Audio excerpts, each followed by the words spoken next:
Huh? Where am I?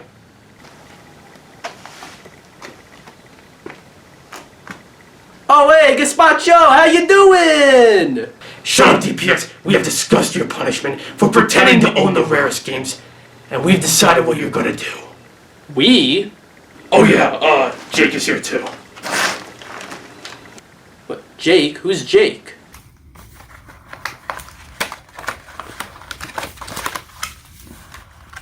It's me, DPX. I'm gonna kill you. Oh, if it's a fight you want, it's a fight you'll get.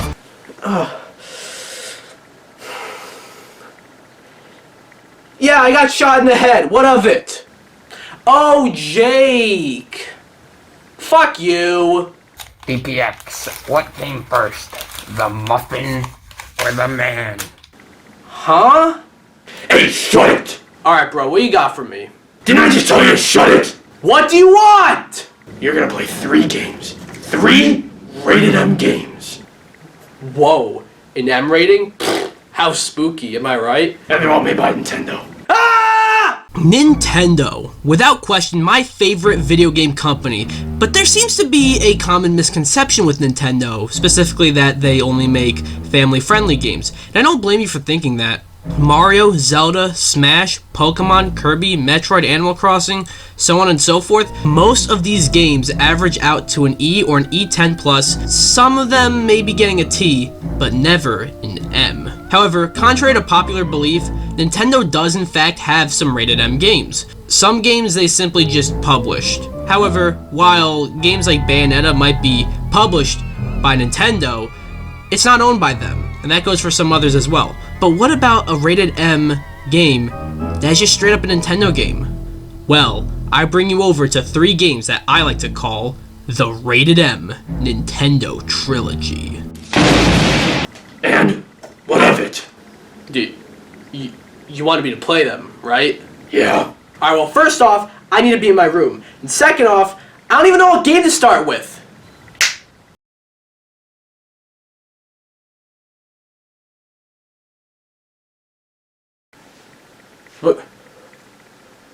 What just happened? How did I get here? Oh, now I know what game I'm going to talk about first. Kinda weird how that worked. Something you are going to notice is that 2 of the 3 games are GameCube games, and the 3rd game is on the Wii U. That sounds like a weird detail, but you gotta remember that the Wii U and GameCube are Nintendo's worst selling consoles when you don't count the Virtual Boy. In the case of the GameCube, many third-party companies didn't want to put their games on the GameCube, because even though it was pretty powerful, like more powerful than the PlayStation 2, many games just wouldn't work with the console's infrastructure. So because of that, many of the biggest third-party games of that generation skipped the GameCube. This caused Nintendo to publish games they wouldn't normally publish, which brings us over to the game in question, Eternal Darkness, Sanity's Requiem. The interesting thing about this one, though, is I often hear it get brought up in conversations of the most underrated Nintendo games, or just hidden gems in general. So, if it's that good, why isn't Gazpacho making me play it? Better question, if it's that good, why am I delaying it? Let's go play Eternal Darkness. Deep into that darkness peering, long I stood there, wondering, fearing, doubting. I think I just shit myself.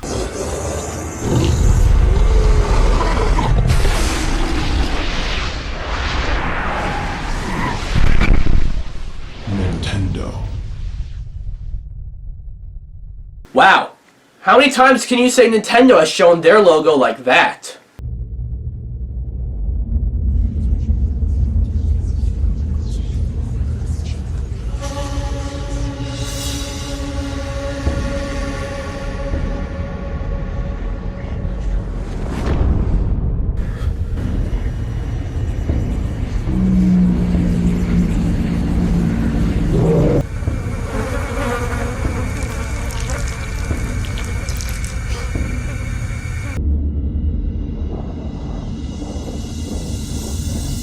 Eternal Darkness, Sanity's Requiem.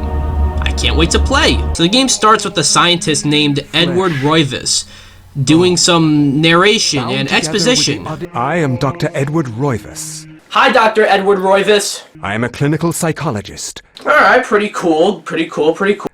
I am also dead. Oh. Okay.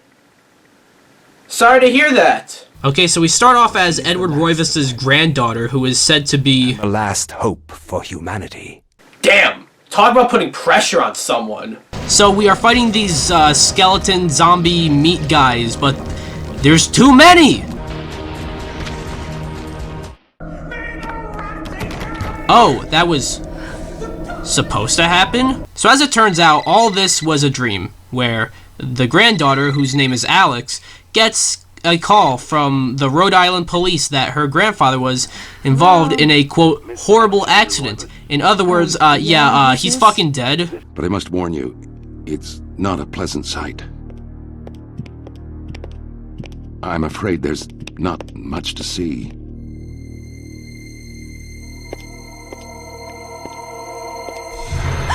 Well, Alex, he did warn you. Miss Roivas, is that your grandfather, Edward? Yes, it's him.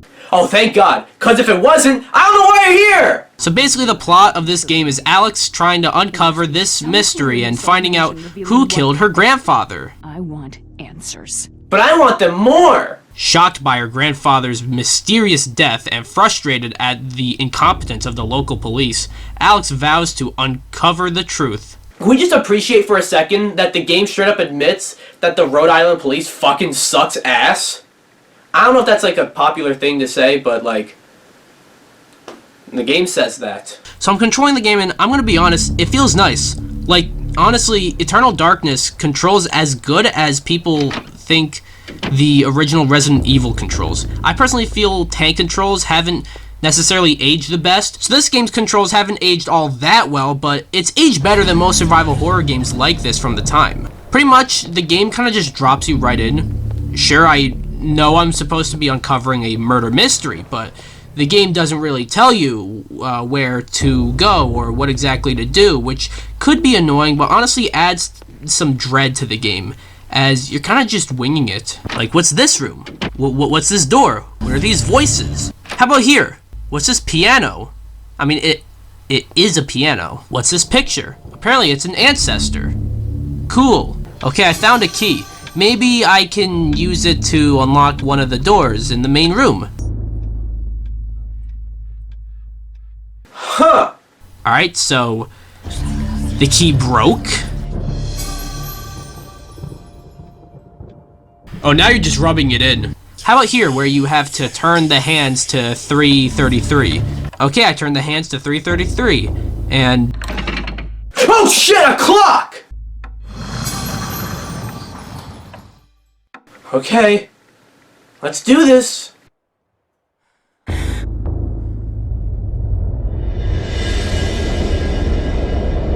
I know, Alex. I as well am terrified of books. I just can't do it! So pretty much, the main book on the desk, you're supposed to read it, but it then sends Alex into a...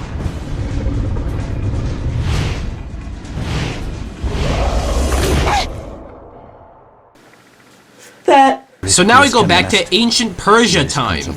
Nothing is spookier. And now we play as Pius Augustus. Okay, so I gotta get that box, but this zombie skeleton is kinda in the way. No problem, I got this. Yeah, never stood a chance. Oh shit! Oh shit! Talk about putting the player on edge. There are a lot of enemies and you can't kill them. They can go down for like 5 seconds, but they don't stay down. So what you're supposed to do is kind of actually avoid these skeletons and go right to the granite block. Oh shit, there's more skeletons. I just gotta grab that granite block and we're good. Alright, now we're here. Just gotta fight some enemies. Huh. Okay, well, what now?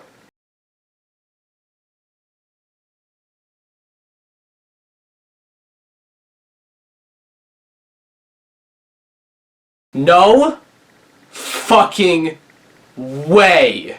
Holy shit, die once and that's it? I can't even call it a game over. It's like the whole game was just erased. So I did a little bit of, I don't know, what do you call it, playing the game from the beginning, and I'm back to where I was. I'm supposed to collect all 4 granite blocks and put them in these walls, but I have to fight off all these skeletons, which, by the way, earlier when I said that you can't kill them, I was wrong. You can kill them when a prompt comes up that says finish him, but it takes a bit for that to pop up. Alright, I placed all 4 granite blocks. Okay, so now I'm here. Let's get this artifact.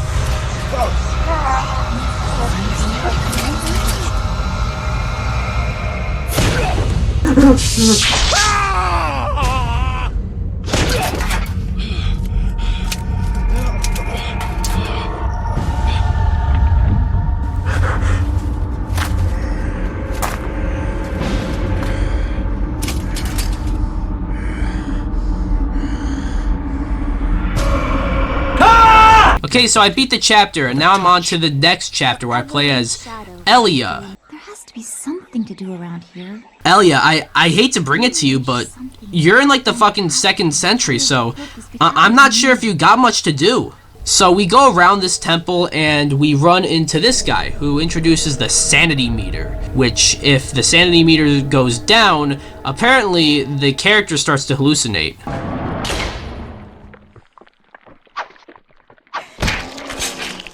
Well, looks like I don't have to worry about that. I would actually love to play more Eternal Darkness. Hell, maybe even dedicate a whole episode to it, but Gazpacho needs me to play 2 more games, so I kind of have to call it quits here, but the game is really good. Not so sure why Gazpacho made me play this one. This really is one of the best games on the GameCube and maybe one of the scariest games I've ever played.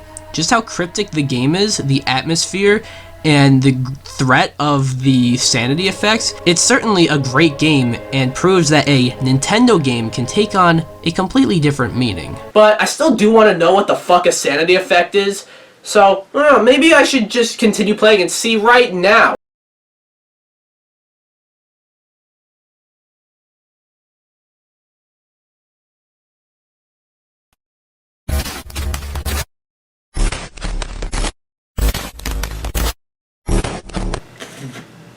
What?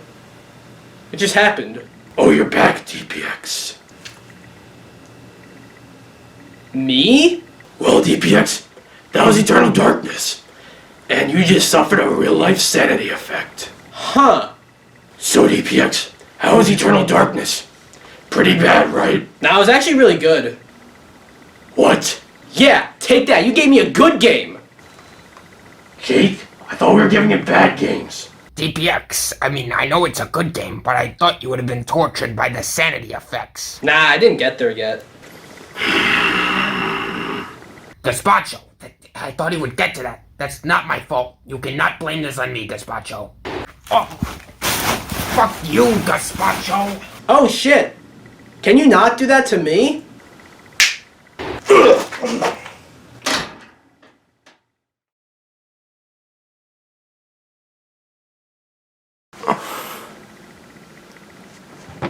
Am I dead? Yeah. Oh, that's right. You died too. You know, DPX, I wasn't trying to give you a good game. But you did. DPX, you were supposed to get the sanity effects. Well, I didn't. DPX, I don't have time for this. I have to do stuff. Go get to your next fucking game. I can't. I'm a ghost. What the... Huh. I guess I'm a ghost now. I don't know. Guess it just happens to some people. But speaking of ghosts, that brings me to the next Nintendo game of this trilogy. That's right, Geist. Let's go play. Geist. Now this sounds epic, but looks spooky. So it starts with an opening cutscene of military personnel. Nothing to pick at really, aside from the game establishing a dead soldier. We're live. Wait, we're going live? Like right now? You're telling me this now? Shit, I got shut up. Wait, hold on a sec. What's going on, Raimi? That's a weird way to spell that. Alright, so now we infiltrate this mansion. Alright, can't wait to play the game. Okay, I have to go through this telescope. I don't really see the point of that, but, oh. Huh. Okay, so the game actually starts, and action. Zzz. You know what I mean? You have a gun. Now's the time to use it. Try not to shoot your foot off. Oh wait, I'm a ghost! That didn't hurt at all. So now we actually start playing, like, for real it feels like. And honestly, I think it's pretty good, minus the shitty camera controls. This first part is really just shooting a bunch of enemies, and you know what, it's fine. However, it does get extra points because you can see your character in the corner over there. Don't tell Gazpacho. One thing that annoys me is that in order to heal, there are these med packs. Of course, it makes sense, but you don't have an inventory or anything like that, so you can't store the med pack. That doesn't sound too bad, but then there will be times where you need to heal, so you have to walk all the way back to the fucking med pack. God fucking fuck you! Just mowing down some enemies. Oh, and I'm here. I'm alright.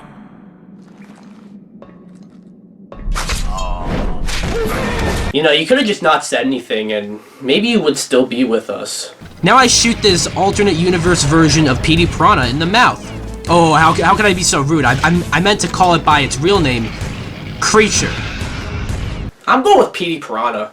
So this boss fight is... it's fine, but I find it very annoying how you can only do damage to Creature when he opens his mouth. A very specific amount.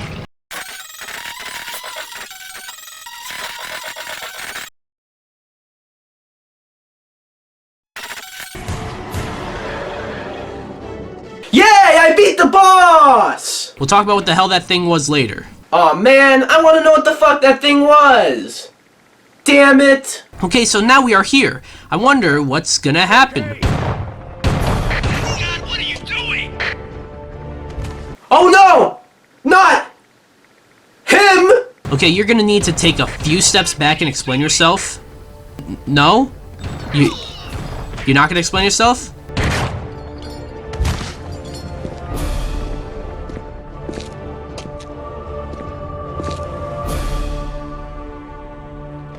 Oh, it all makes sense now. So now we're here? I thought this guy died already. What the fuck is happening? Oh my god! It's Taboo from Super Smash Bros. Brawl! Actually, this game came out before Brawl did. So now, I'm a ghost, hence the name. But now the game is showing me how to do some cool stuff like draining plants. That's better. You know, you got a lot of people talking about saving the environment, you know, but the issues with the environment, they go all the way back to Geist on the GameCube. To be honest, I don't really see the point in being able to drain plants. I don't really know why you're showing me how to do this. However, it also introduces the ability to possess other living creatures, like this rat-rabbit looking thing. Ah! Who are you? What are you doing here? That's your name, do you remember? Why, yes, my name is in fact Raimi. How do you know that? So now I get to control the game as a ghost. Pretty neat, honestly, but not really much to write home about. I mean, I get to possess these inanimate objects, which is pretty cool, but yeah, that's all. Do you want to see what you look like? Yeah. I do?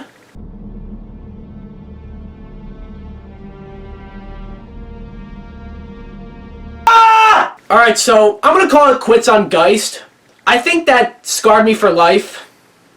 As for the game, it's fine. Of the two rated M games Nintendo published on the GameCube, I think it's fair to say that Eternal Darkness left a much bigger impact, which says quite a bit because it's still pretty obscure. But Geist sort of just... It sort of just exists. And I think I know why. There's nothing offensive about it, but it is a game of all time. It's definitely not bad. In fact, I think the concept is quite interesting. But there are much better games to play, especially on the GameCube.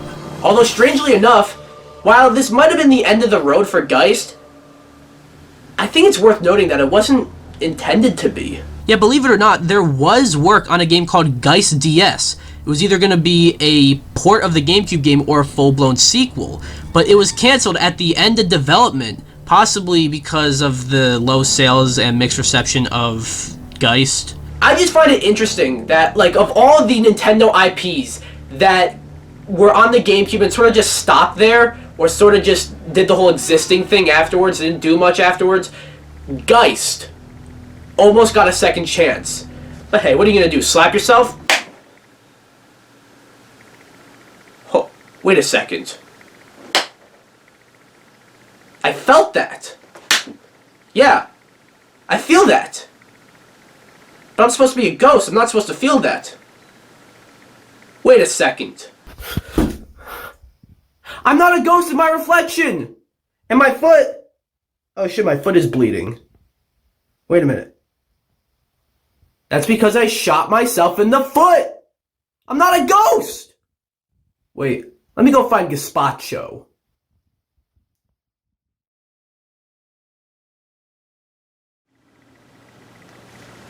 Yeah, I'm back. Oh, hey, DPX. How did you hate Geist? Well, it certainly is a game of all time. You are supposed to hate it. You gave me a game that was not that bad. It was just fine. It doesn't matter, DPX. You still got one more game to cover, and it's one of the worst reviewed games Nintendo ever published. You know, DPX, some call me the devil. I don't think anybody does. You had the first game, the second game, but now, since I'm the devil, you're about to play the devil's third. What? Oh. Alright, so I have no choice but to play this final game of the Rated M Nintendo Trilogy. And it's got quite the story behind it. Tomonobu Itagaki. You might not know him immediately, but he's the guy behind games like Dead or Alive, Ninja Gaiden, and Fatal Frame. Needless to say, he's quite a big deal in the Japanese game developer scene. He was part of Team Ninja, but then moved on to Valhalla Studios, a startup company of his own actually, and started work on a unique project. This project, the game in question, Devil's Third. Wow, DPS, what a story! Well, fucking don't interrupt me. Me? So Devil's Third started development, most likely in 2008 when Valhalla Studios first formed, and was going to be published by Microsoft as an Xbox 360 exclusive. The problem though was Microsoft at the time was focusing a lot on Kinect, so they dropped Devil's Third. I'm not joking. So after Microsoft dropped the game, THQ, you know, a reoccurring publisher on here, picked up the game to publish it on Xbox 360, but also this time PS3 and PC. Even getting an E3 2010 reveal trailer. However, something horrible happened to THQ. They shut down. So then the game was in a bit of limbo as Valhalla Studios still held the rights to the game, but they couldn't find a publisher. That was until Itagaki met with the late Satoru Iwata of Nintendo, and a deal was made to have Nintendo publish Devil's Third as a Wii U exclusive. This was done to give the console more online and mature games after the people who would have played those mature games already gave up on the Wii U, but it doesn't matter. E3 2014 happened and IGN re-revealed Devil's Third as a Wii U exclusive. But then silence. Absolutely nothing about this game was ever heard. There were rumors that Nintendo was looking for another publisher to publish this game. Would have saved me the headache. This is probably because Nintendo wanted to keep a family-friendly image, or maybe it was a warning sign. But after outcry all over in support of Devil's Third being published by Nintendo, Nintendo decided to publish the game themselves for the Wii U on December 11th, 2015. And that was the last time there was any outcry in support for Devil's Third. Now let's go play it.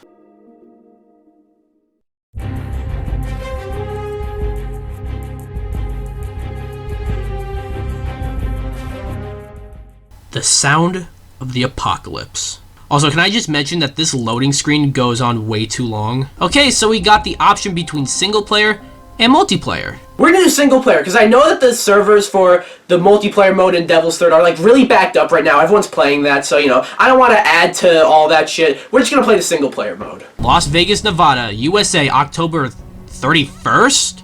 Oh no, that's today. So basically we get a little bit of background on all these terrorist attacks going on, and yeah, I really don't care. We then jump to November 5th at the detention center over in Guantanamo Bay, where we get introduced to this terrorist just rocking out, and his name is Ivan.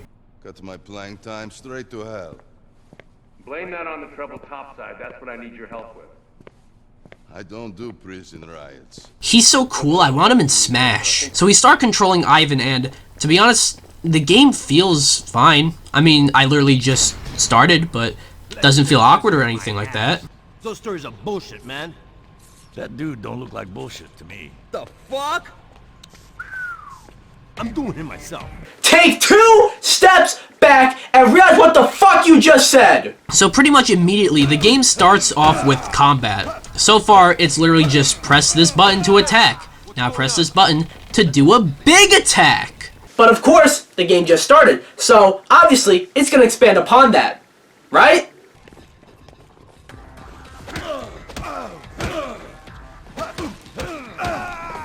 Okay, I can't give it this. The camera angles are top notch. Oh shit, it's him. Damn right! Get over here and fight me. Oh shit. And fight me. You're not gonna move? You want me to come over there. So I'm fighting more goons. Making my way around, going through the walls. That's fucked up, game. You know I couldn't do anything all crouched up in a tight space, but you decided to throw bats at me. Yeah, fuck you too. Luckily though, I could just stand there after getting attacked, and then I just heal, so thank God for that. These fucking bats will attack you when it doesn't even look like they are anywhere near you. Fuck off!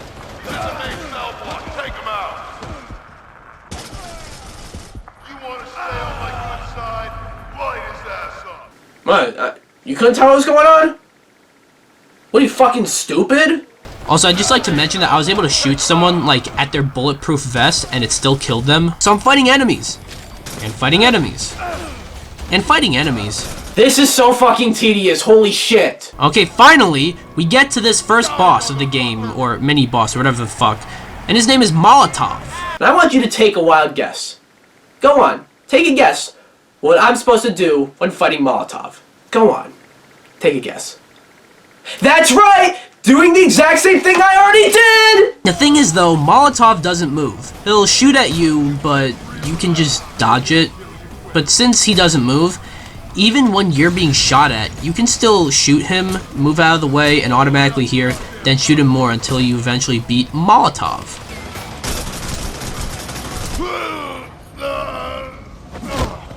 I beat Molotov. I'm still alive, asshole. Big mistake. I agree.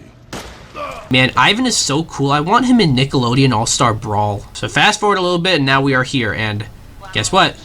I'm shooting bad guys again. The dug in tight. You there, Stella? Might take me a minute to get through here. Man, the spookiest thing of all.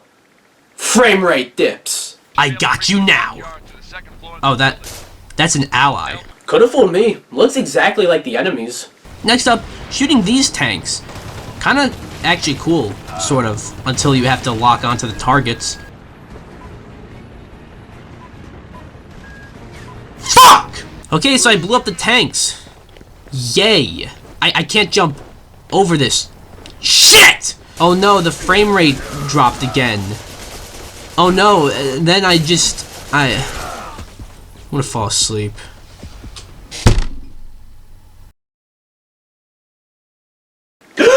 Holy shit! Oh my god! Oh my god! I fell asleep and I was asleep for approximately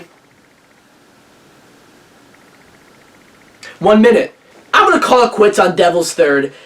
While it is a very bad game, a 3 out of 10 from IGN feels a bit harsh, but man is it boring. I will go as far as to say that this is probably one of the worst games Nintendo has ever published, but with everything that went wrong with it, it would have been a miracle if it was like anywhere on par. The way I see it, if you have a dark and gritty and violent, M-rated action game that goes through numerous publishers to where you end up settling on Nintendo, probably the least fitting for a game like this. And on top of that, Nintendo during their worst performing generation.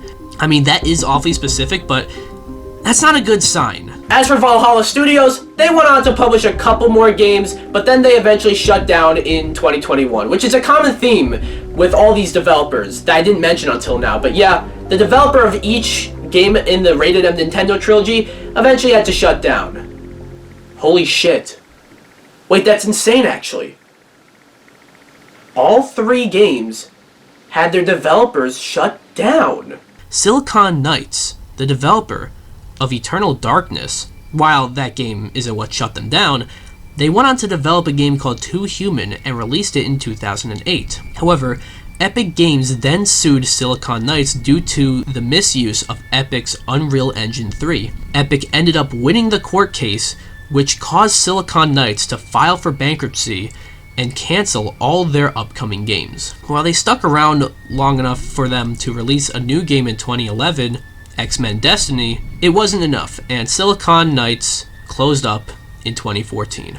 N-Space, the developer of Geist, shut down in 2016 because, from what I was able to find, they kind of just stopped existing. And in 2021, Valhalla Studios was merged with Soleil Games, a subsidiary of parent company Wake Up Interactive, effectively shutting down Valhalla Studios. Now that's very fishy, that's very odd, but, I feel like something's missing. I feel like there was one more studio linked to one of these 3 games that eventually shut down. THQ! They were at one point going to publish Devil's Third, and then they shut down due to unrelated reasons, but were they unrelated? Wait, let me go see something.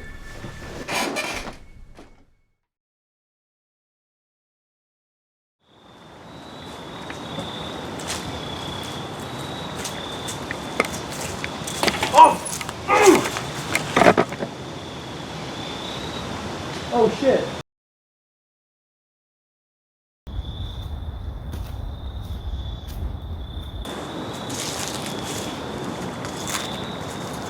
You again? You again? That's what I just said. So you played them all, DPX? Yeah, and I learned it was a curse. About time you figured it out, because now is when I tell you that I am behind all of this. Wait, what? You see, DPX, I killed Silicon Knights. I killed N-Space. I killed Valhalla Studios. I even killed THQ. How could you do this? I don't know, it was just a stab in the dark. Didn't really expect it to work. And you took me along with you? Yeah, I did it because you turned out to be a bigger liar than Hulk Hogan. You son of a bitch, you take that back!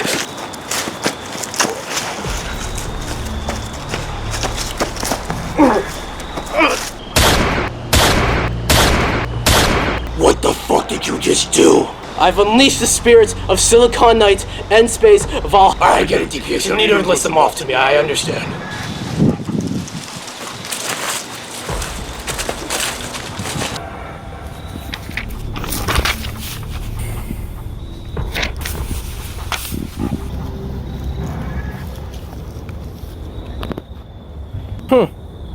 Wait, whatever happened to Jake? Oh.